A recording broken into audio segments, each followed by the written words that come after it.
Pemirsa unit reserse kriminal Polsek Kintamani berhasil bekuk pelaku pencurian sepeda motor dan penggelapan sepeda motor beserta satu unit handphone.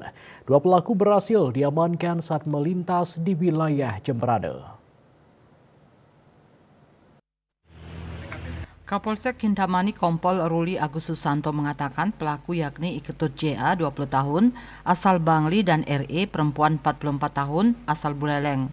Pengungkapan kasus ini menindaklanjuti laporan dari 4 orang korbannya. Unit Reskrim Polsek Kintamani melakukan penyelidikan mengarah pelaku Iketut JA dan pacarnya RE. Berdasarkan hasil keterangan keluarga bahwa pelaku tinggal kos berpindah-pindah di wilayah negara. Pada saat perjalanan menuju negara, tim lidik melihat pelaku melintas di jalur negara menuju Denpasar dengan menggunakan mobil Honda warna putih, kemudian membuntutinya dan berhasil mengamankan pelaku. Hubungan kedua tersangka ini adalah statusnya pacaran, ya.